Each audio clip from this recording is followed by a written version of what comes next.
بسم اللہ الرحمن الرحیم۔ السلام علیکم ورحمۃ اللہ وبرکاتہ۔ شادی کے ایک ہفتے بعد ہی اپنے بستر کی دوسری جانب سے خراٹے کی آواز آنے لگی۔ میں ڈر کر فوراً بیٹھی، جلدی سے لیمپ آن کیا تو سامنے کا منظر دیکھ کر میرے ہاتھ پاؤں پھول گئے، کیونکہ یہ خراٹے کی آوازیں تو میرا شوہر نکال رہا تھا۔ کیونکہ وہ تو دوستو، آج میری یہ کہانی کراچی میں رہنے والی ہماری ایک بہن مہانور فاطمہ کی ہے۔ آئیے کہانی مہانور کی زبان ہی سنتے ہیں۔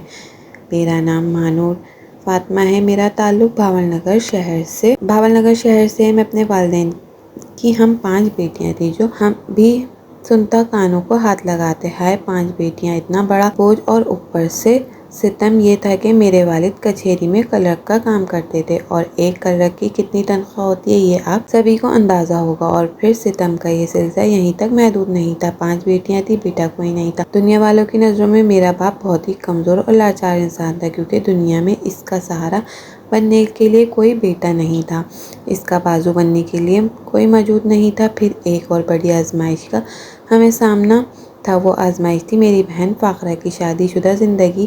میری بہن فاخرہ یوں تو مجھ سے 2 سال بڑی تھی۔ ہم سب بہنوں نے صرف پرائمری تک تعلیم حاصل کر رکھی تھی۔ آج سے تقریباً 5 سال پہلے میرے والدین نے فاخرہ کی شادی کی تھی، مگر افسوس کہ فاخرہ کے سسرال والے بہت ہی خرنٹ لوگ نکلے۔ اس کا شوہر نہ صرف نشئی اور جواری تھا، بلکہ فاخرہ کو مارتا پیٹتا اس کے بائیں ہاتھ کا کام تھا۔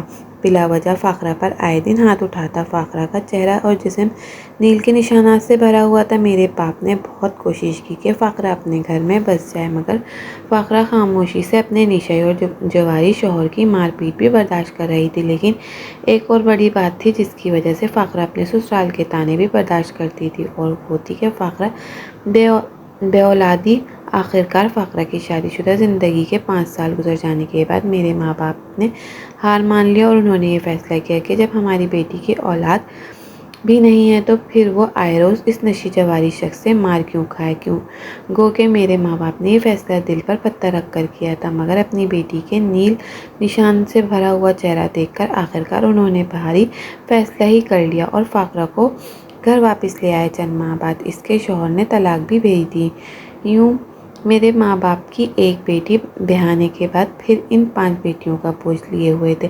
لیکن سب سے بڑا مسئلہ یہ تھا کہ اب فاخرہ کا رشتہ کرنا محال تھا۔ جو بھی رشتہ آتا وہ فاخرہ کی پہلی شادی کے بارے میں ضرور پوچھتے، طلاق کس وجہ سے ہوئی یہ بھی پوچھتے، اور پھر سوچ کر جواب دینے کا کہتے، اور دوبارہ کبھی پلٹ کر واپس نہ آتے۔ آخرکار میرے ماں باپ نے یہاں بھی ہار مان لی اور فاخرہ کو چھوڑ کر میرا رشتہ کرنے کی ٹھان لی۔ حالانکہ فاخرہ ابھی جوان تھی، لیکن اس کے ماتھے پر جو یہ طلاق کا داغ لگ چکا تھا، معاشرے کو یہ نامنظور تھا۔ بالآخر میرا رشتہ دیکھنا شروع کیا گیا، اور میرے لیے میرے ماں باپ نے منور کو پسند کیا۔ منور کی فیملی بھی بھاول نگر شہر کی ہی رہنے والی تھی۔ منور 3 بھائیوں میں سب سے چھوٹا تھا۔ بڑے 2 بھائی شادی شدہ تھے اور علیحدہ گھروں میں آباد تھے۔ منور کے والدین دونوں حیات تھے، وہ اپنے آبائی گھر میں رہائش پذیر تھے۔ منور ایک کمپنی میں اچھی نوکری بھی کر رہا تھا۔ میرے والدین کو یہ رشتہ کسی نعمت سے کم محسوس نہیں ہوا اور میرے لیے فوراً ہاں کر دی، اور پھر محض 4 ماہ کے اندر میں منور کے سنگ رخصت ہو کر اس کے گھر آ گئی۔ شروع کے دنوں میں محسوس ہوا کہ زندگی تو بڑی گل و گلزار ہے، مگر جلد ہی یہ خوش فہمی بھی ختم ہو گئی۔ ابھی میری شادی کو محض 1 ہفتہ ہی گزرا تھا کہ ایک رات شاید آدھی رات کا وقت تھا، میں گہری نیند میں سو رہی تھی جب اچانک خوف کی وجہ سے میری آنکھ کھلی۔ یہ خوف کچھ آوازوں کا تھا، عجیب طرح کی آوازیں تھیں، مجھے خرخراہٹ جیسے کوئی جانور غرا رہا ہو۔ سمجھ نہیں پا رہی تھی اور اندازہ نہیں لگا پا رہی کہ آواز کس چیز کی ہے، مگر مسلسل وہ خرخراہٹ سنائی دے رہی تھی۔ میں اتنا خوفزدہ ہو چکی تھی کہ ایک دم ساتھ گئی۔ کچھ لمحے تو وہیں چپ چاپ لیٹی رہی، لیکن پھر جب ان خوفناک آوازوں کے آنے کا سلسلہ نہ رکا تو میں نے وہیں لیٹے بیڈ کی دوسری جانب ہاتھ بڑھایا جہاں میرے شوہر لیٹے ہوئے تھے۔ ایک بار ہاتھ گھمایا، کچھ آگے سرک کر دوسری بار ہاتھ گھمایا، مگر میرے شوہر تو اپنی جگہ پر موجود ہی نہیں تھے۔ ان کی جگہ سے بیڈ خالی تھا، اور اس چیز نے مجھے مزید خوفزدہ کر دیا۔ جب میرے ذہن میں یہ خیال آیا کہ میں کمرے میں اکیلی ہوں اور یہ خوفناک آوازیں مسلسل آ رہی ہیں تو میرا دل اس قدر تیزی رفتاری سے دھڑکنے لگا، مجھے یوں محسوس ہوا کہ ابھی میرا دل حلق باہر آ جائے گا۔ میرا سانس خشک ہو رہا تھا۔ بالآخر بہت ہمت کرنے کے بعد میں اپنی جگہ سے اٹھ کر بیٹھی اور لیمپ جلایا۔ جیسے ہی کمرہ روشن ہوا تو میں نے دیکھا میرے شوہر واقعی نہ صرف بیڈ پر موجود نہ تھے بلکہ کمرے میں بھی موجود نہیں تھے۔ وہ خرخراہٹ کی آوازیں بیڈ کی دوسری جانب سے آ رہی تھی۔ میں ڈرتے ہوئے کانپتے بدن کے ساتھ بیڈ کے نیچے اتری، بنا جوتے دبے پاؤں چلتی ہوئی بیڈ کی دوسری جانب پہنچی، مگر سامنے کا منظر دیکھ کر میں حیرت زدہ رہ گئی جو نہایت خوفناک خوف کا شکار تھا۔ یہ خرخراہٹ کی آوازیں کہاں سے آ رہی ہیں؟ مگر جیسے ہی میرے سامنے فرش پر نظر پڑی تو میرے شوہر منور تھے جو بیڈ سے نیچے گر گئے تھے اور زمین پر پڑے تھے۔ ان کے ہاتھ پاؤں مڑے ہوئے تھے، منہ سے جھاگ نکل رہے تھے اور یہ خوفناک آوازیں میرے شوہر کے منہ سے برآمد ہو رہی تھی۔ یہ منظر دیکھ کر میرا دل دہل چکا تھا اور میرے حلق سے ایک بلند چیخ برآمد ہوئی۔ اتنی بلند آواز میں چیخ تھی کہ ٹھیک 2 منٹ بعد میری ساس سسر جو ساتھ والے کمرے میں تھے، کمرے میں داخل ہوتے ہوئے ہی ہڑبڑائے ہوئے انداز میں مجھ سے پوچھنے لگے، بہو کیا بات ہے؟ سب خیریت تو ہے؟ میں نے روتے ہوئے منور کی طرف اشارہ کیا اور کہا، یہ دیکھیے منور کو پتہ نہیں کیا ہو گیا، وہ بیڈ سے نیچے گر گئے ہیں۔ میری ساس اور سسر تیز قدموں سے آگے بڑھے۔ جلدی سے ان دونوں نے منور کو اٹھ کر بیڈ پر لٹایا۔ میری ساس اپنے دوپٹے سے منور کا چہرہ صاف کرنے لگی اور میرے سسر نے جلدی سے ہمارے بیڈ کے سائڈ ٹیبل پر دراز کھولا اور وہاں کچھ دوائیاں پڑی تھی۔ وہ دوائیاں تیز رفتاری سے اپنے ہاتھ پر نکالنے لگے اور میری ساس نے آگے بڑھ کر گلاس میں پانی ڈالا اور انہوں نے وہ دوائیاں منور کے منہ میں پھینک کر جلدی سے اسے زبردستی منہ پلایا۔ دوائیاں نگلنے کے تقریباً 10-15 منٹ بعد منور کی حالت سنبھلنے لگی۔ اس کا ٹیڑھا چہرہ اب سیدھا ہو چکا تھا، ٹیڑھے ہاتھ پاؤں آہستہ آہستہ سیدھے ہو رہے تھے اور اس کی حالت دھیرے دھیرے سنبھل رہی تھی اور میرا خوف بھی کچھ حد تک کم ہو چکا تھا، لیکن حیرت اپنی جگہ موجود تھی کہ آخر یہ معاملہ ہے کیا؟ منور کو کیا ہوا تھا؟ یہ دراز دوائیوں سے کیوں بھرا پڑا ہے؟ کیا منور کو کوئی بیماری تھی؟ اگر اتنی خوفناک بیماری تھی تو ہم سے چھپایا کیوں گیا؟ ہمیں شادی سے پہلے منور کی بیماری سے آگاہ کیوں نہیں کیا گیا؟ حیرت اور خوف کے ساتھ ساتھ میرا بہت سارے سوالات نے میرے دل و دماغ میں جگہ بنا لی تھی۔ میں نے اب تک اپنی جگہ ہکا بکا اور حیران پریشان کھڑی تھی۔ منور کی حالت بہتر ہوئی تو میرے ساس سسر اپنی جگہ سے اٹھے اور میری ساس میری طرف بڑھائے کندھے پر ہاتھ رکھتے ہوئے تسلی دیتے ہوئے کہنے لگی، تم فکر نہ کرو، اس نے یقیناً آج دوائی ٹائم پر نہیں لی ہوگی، اس لیے اسے یہ دورہ پڑا ہے۔ میں اس قدر حیرت کا شکار تھی کہ ان سے کوئی سوال بھی نہ کر سکی، ان سے پوچھ بھی نہ سکی کہ آخر یہ دوا کس چیز کی لیتے ہیں۔ مجھے تسلی دینے کے بعد میری ساس سسر تو کمرے سے جا چکے تھے، مگر مجھے کسی پل چین نہیں آ رہا تھا۔ میں تو اب بھی حیرت اور خوف زدہ نظروں سے منور کی طرف دیکھ رہی تھی۔ منور آنکھیں بند کیے اپنی جگہ پر پرسکون انداز میں لیٹے ہوئے تھے۔ کچھ لمحے بعد انہوں نے آنکھیں کھول کر میری طرف دیکھا، مسکرائے اور کہنے لگے، ارے تم اب تک کھڑی ہو، بیٹھ جاؤ، کب تک کھڑی رہو گی؟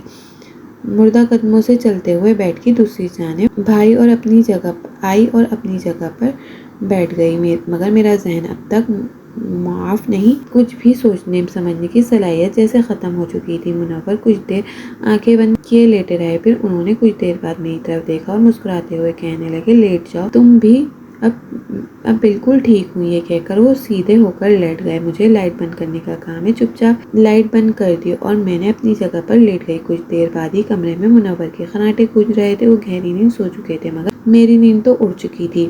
ساری رات ایک پل کے لیے میری آنکھ نہ لگ سکی اور انہی سوچوں میں الجھی رہی۔ صبح ناشتے کے وقت ہی میں نے منور کے چہرے پر غور سے دیکھا اور پھر ان سے بات کرنے کا فیصلہ کرتے ہوئے میں نے مدھم سی آواز میں کہا، منور رات کو کیا ہوا تھا؟ منور مصروف سے انداز میں ناشتہ کرنے میں مصروف تھے، پاس ہی اخبار بھی کھول رکھا تھا۔ میری بات سن کر انہوں نے ایک پل کے لیے میری طرف دیکھا اور پھر ذرا سے مسکرائے اور کہنے لگے، ارے ہاں، وہ مجھے اصل میں دورے پڑتے ہیں، دوا کھا رہا ہوں میں، بس کبھی کبھار ہی طبیعت خراب ہو جاتی ہے۔ اس کے بعد منور پھر ناشتہ کرنے میں مصروف ہو گئے اور اخبار میں گم ہو گئے اور میں الجھن زدہ نظروں میں منور کی طرف دیکھتی رہی۔ میں نے ایک بار پھر ان سے سوال کیا کہ یہ دورے کب سے پڑ رہے ہیں؟ شادی سے پہلے میرا سوال سن کر منور نے ایک لمحے کے لیے میری طرف دیکھا، اب کی بار وہ کچھ سنجیدہ نظر آئے اور کہنے لگے، ہاں، شادی سے پہلے سے ہی پڑتے ہیں۔ مجھے یکدم غصہ آنے لگا، لیکن میں نے اپنے غصے پر قابو رکھتے ہوئے اگلا سوال کیا کہ آپ کو یہ دورے شادی سے پہلے پڑھتے ہیں تو آپ لوگوں نے ہمیں بتانا چاہیے تھا۔ آپ لوگوں نے اتنی بڑی بات ہم سے چھپائی۔ باتوں کے دوران منور ناشتہ ختم کر چکے تھے۔ انہوں نے تولیے سے ہاتھ صاف کیا اور بڑی ڈھٹائی سے مسکرا کر کہنے لگے، ارے تم بھی کمال کرتی ہو، بتا دیتے تو پھر میری شادی کیسے ہوتی، مجھے اتنی پیاری بیوی کیسے ملتی۔ جواب دینے کے بعد منور اٹھے، اپنی بائک کی چابی اٹھائی، خدا حافظ کہتے ہوئے کمرے سے باہر نکل گئے۔ وہ اپنی نوکری پر جا چکے تھے اور میں حیران پریشان اپنی جگہ پر بیٹھی رہی کہ اتنا بڑا دھوکہ، اتنا بڑا فراڈ میری شوہر کو مرغی کے دورے پڑتے تھے، اور وہ بھی اتنی شدت کے ساتھ، اور مجھے اس چیز کا علم نہیں تھا۔ انہوں نے اتنی بڑی بات ہم سب گھر والوں سے چھپائی صرف اس لیے کہ اگر وہ بتا دیتے تو منور کی شادی کیسے ہوتی، اور میری آنکھوں میں آنسو بہنے لگے جنہیں میں نے ہاتھوں کی پشت سے رگڑ کر صاف کیا اور پھر برتن اٹھانے لگی، مگر میں اتنی بے بس تھی کہ کچھ کر نہیں سکتی تھی۔ دن یوں ہی آہستہ آہستہ گزرنے لگے۔ ہماری شادی کو 3 ماہ گزر گئے۔ اس عرصے میں اللہ تعالیٰ نے مجھے ماں بننے کی خوشخبری بھی دی، مگر سچ کہوں تو میں خوش نہیں تھی۔ میرے دل میں ایک خلا سا پیدا ہو چکا تھا جو کہ وقت کے ساتھ ساتھ بڑھتا جا رہا تھا۔ کچھ یوں ہوا کہ 6 ماہ کی حاملہ تھی جب منور کو نوکری سے نکال دیا گیا، کیونکہ منور کو وہاں نوکری کے دوران شفٹ کے دوران دورہ پڑ گیا، لہٰذا اسے اس نوکری سے نکال دیا گیا۔ تب مجھے معلوم ہوا کہ یہ نوکری منور کی 6ٹھی نوکری تھی۔ اس سے پہلے وہ 5 نوکریوں سے نکالا جا چکا ہے۔ وہ کوئی بھی کام ایک جگہ پر ٹک کر نہیں کر سکتا، کیونکہ یہ دورہ کبھی بھی کسی بھی وقت کہیں بھی پڑ جاتا ہے، اور اسی وجہ سے وہ ہمیشہ نوکری سے نکالا جاتا ہے۔ اور اس بار بھی یہی ہوا تھا۔ پھر کیا تھا، منور کی نوکری جا چکی تھی، اب وہ ایک بار پھر سے نوکری کی تلاش میں تھا، اور نوکری ملنا کتنا مشکل کام ہے یہ تو آپ سبھی جانتے ہیں۔ اسی طرح میری ڈلیوری کے دن بھی قریب آ گئے۔ میں نے ایک بیٹی کو جنم دیا۔ اب ہم دونوں ایک بیٹی کے ماں باپ بن چکے تھے۔ ذمہ داریاں بڑھ چکی تھی، مگر نوکری تو ہاتھ سے جا چکی تھی۔ پریشانی بھی بڑھ چکی تھی۔ گھر میں جو جمع پونجی تھی وہ دھیرے دھیرے ختم ہوتی جا رہی تھی۔ بالآخر میں نے سلائی کرنے کا فیصلہ کیا۔ چھوٹے بچے کے ساتھ یہ کام بھی بہت مشکل تھا، مگر پیٹ کی آنکھ بجھانے کے لیے کچھ تو کرنا تھا۔ میں نے لوگوں کے کپڑے سینے شروع کر دیے۔ صبح اپنا کام ختم کر کے جلدی سے مشین رکھ کر بیٹھ جاتی اور سلائی کرنے لگتی، جس سے تھوڑا بہت گھر کا خرچہ پانی چل رہا تھا۔ اب جب میں اپنے ماں باپ کے پاس گئی، انہیں ساری صورتحال سے آگاہ کیا، انہیں منور کی بیماری کے بارے میں بتایا تو منور کی اس بیماری کے بارے میں جان کر میرے والدین بھی ہکا بکا رہ گئے تھے۔ میرے ماں باپ خاموش نگاہوں اور فکر چہرے کے ساتھ میری بات سنتے رہے۔ کسی نے اپنے منہ سے کچھ نہ کہا۔ میں جانتی تھی کہ میرے ماں باپ مجھے گھر نہیں بٹھا سکتے، کیونکہ پہلے ہی میری ایک بہن گھر بیٹھی ہے، اور اب اگر میں بھی گھر چھوڑ کر یہاں آ جاؤں گی تو میری باقی بہنوں کی شادی ناممکن ہو جائے گی، کیونکہ ان دنوں میرے والدین میری تیسری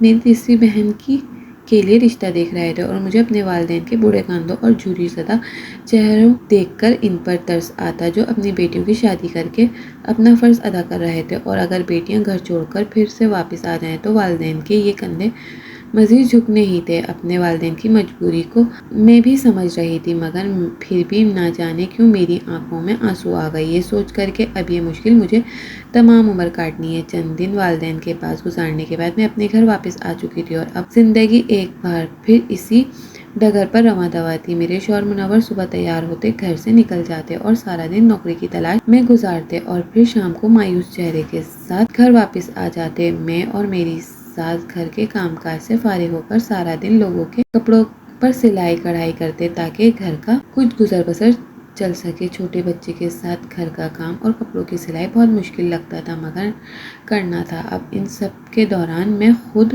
گھن چکر بنتی جا رہی تھی۔ میرا سارا دن کام میں جٹی رہتی، اور رات کو تھک ہار کر جب بستر پر گرتی تو بدن تھکن چور سے چور ہو رہا ہوتا، لیکن اس کے باوجود بھی نیند کوسوں دور ہوتی۔ منور سکون سے سو جاتا، میری بیٹی بھی میرے پہلو میں سکون سے سوئی رہتی، مگر میں سوچوں کہ یہ ناگ مجھے ساری رات ڈستے، میں ساری رات یہ سوچتے ہوئے گزار دیتی کہ آخر میرا کیا قصور تھا، مجھے کس گناہ کی سزا ملی۔ اگر منور کے گھر والے اس کی بیماری کے بارے میں ہمیں پہلے بتا دیتے تو شاید رشتہ نہ ہوتا، شاید میں آج کسی اور جگہ پرسکون زندگی گزار رہی ہوتی، مگر شاید نہیں، کیونکہ ماں کہتی ہے صبر کرو بیٹی، یہ تمہاری قسمت ہے، قسمت سے لڑا نہیں جا سکتا۔ دھیرے دھیرے گزرتے وقت کے ساتھ ساتھ میں نے بھی اس حقیقت کو تسلیم کر لیا، شاید یہی میری قسمت ہے، اور مجھے اب تمام عمر صبر ہی کرنا ہے۔ ناظرین، مزید اس طرح کی سبق آموز کہانیاں اور واقعہ سننے کے لیے ہماری ویڈیو کو لائک کریں، شیئر کریں اور ہمارے چینل کو سبسکرائب کرنا مت بھولیں۔ شکریہ، اللہ حافظ۔